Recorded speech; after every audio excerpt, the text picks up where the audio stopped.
بسم اللہ الرحمن الرحیم۔ ناظرین، سلیمان علیہ السلام کی سب سے بڑی خصوصیت یہ تھی کہ آپ کی حکومت صرف انسانوں پر ہی نہ تھی بلکہ جن بھی آپ کے تابع تھے۔ سلیمان علیہ السلام نے مسجد اقصی اور بیت المقدس کی تعمیر شروع کی۔ جن دور دور سے پتھر اور سمندر سے موتی نکال کر لایا کرتے تھے۔ یہ عمارتیں آج تک موجود ہیں۔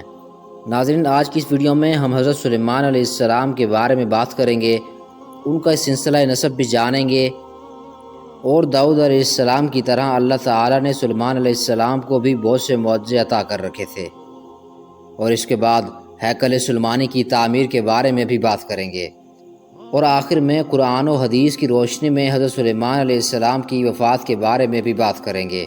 لہذا ویڈیو کو بغیر سکپ کیے آخر تک ضرور دیکھیے گا۔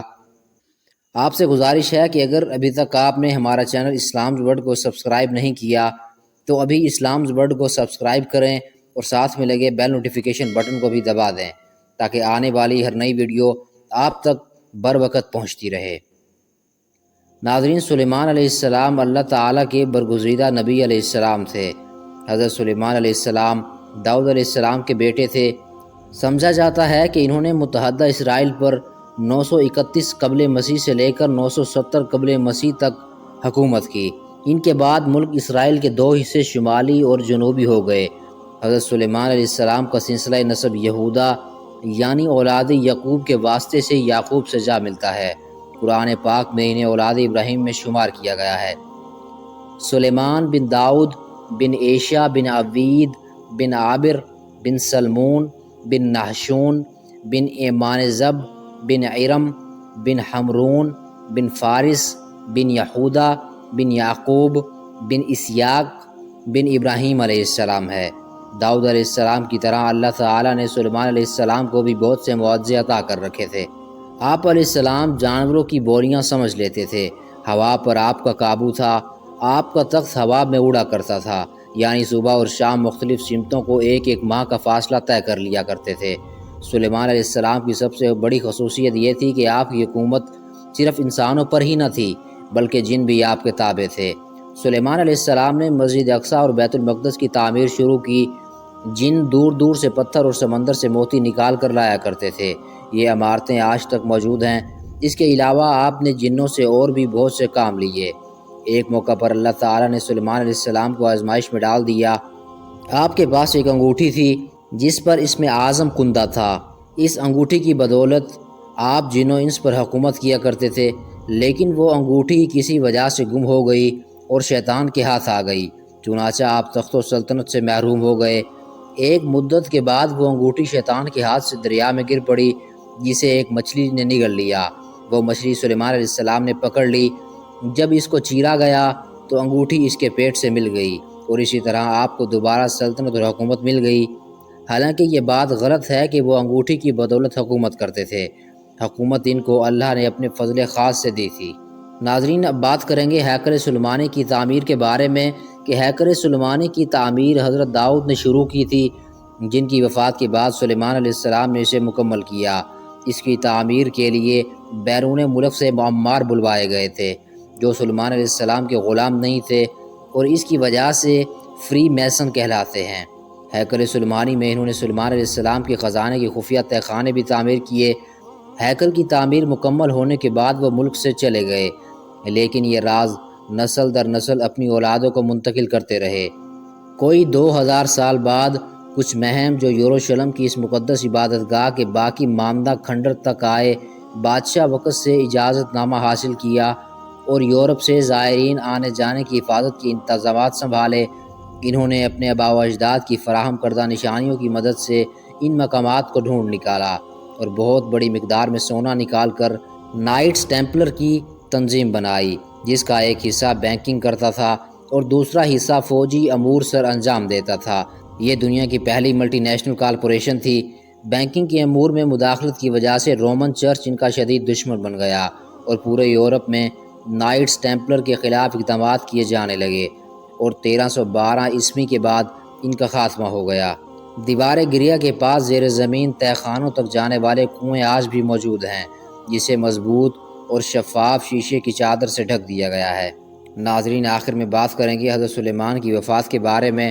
قرآن و عزیز نے سورۃ سبا میں حضرت سلیمان علیہ السلام کی وفات کا واقعہ جو بیان کیا ہے، اس کا حاصل یہ ہے کہ حضرت سلیمان علیہ السلام کے حکم سے جنوں کی ایک بہت بڑی جماعت عظیم الشان امارات بنانے میں مصروف تھی کہ سلیمان علیہ السلام کو پیغام اجلا پہنچا، مگر جنوں کو ان کی موت کی خبر نہ ہوئی اور وہ اپنے مفروضہ خدمات میں مصروف رہے، اور عرصہ کے بعد جب دیمک نے ان کی لاٹھی کو چاٹ کر اس توازن کو خراب کر دیا، جس کی وجہ سے حضرت سلیمان علیہ السلام لاٹھی سے ٹیک لگائے کھڑے نظر آتے تھے اور وہ گر گئے، تب جنوں کو علم ہوا کہ حضرت سلیمان علیہ السلام کا عرصہ ہوا انتقال ہو گیا تھا، مگر افسوس کہ ہم نہ معلوم کر سکے۔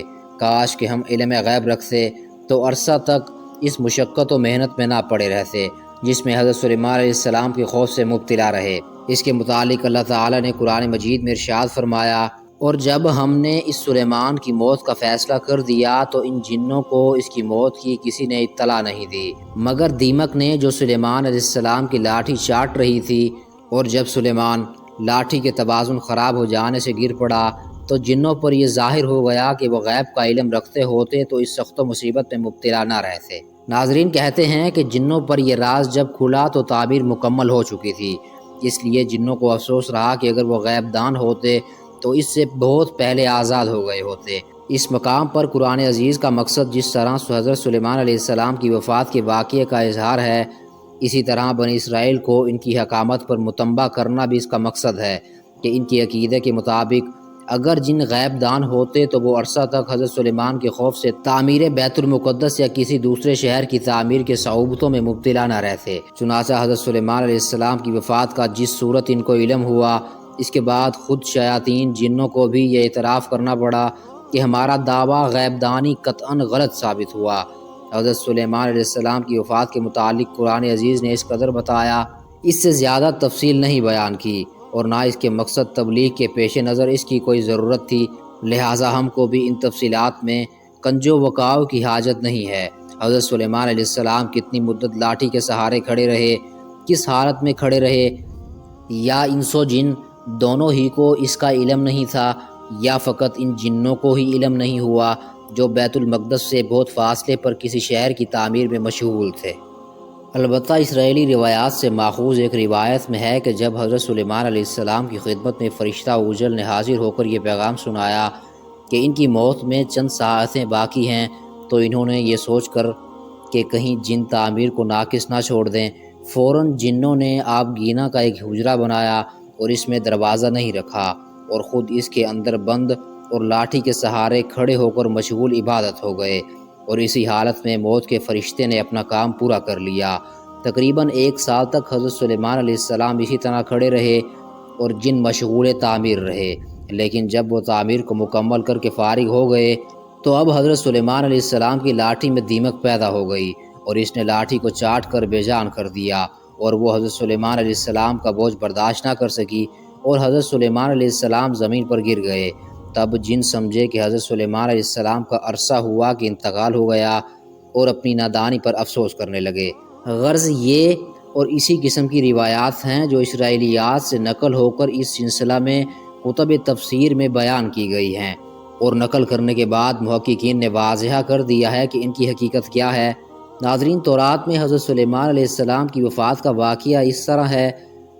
غرض ساری مدت کے سلیمان نے یروشلم میں سارے اسرائیل پر سلطنت کی 40 برس کی تھی، اور سلیمان اپنے باپ داداؤں کے ساتھ سو رہا اور اپنے باپ داداؤں کے شہر سیہو میں گاڑ دیا گیا، اور اس کا بیٹا رجعام اس کی جگہ بادشاہ ہوا۔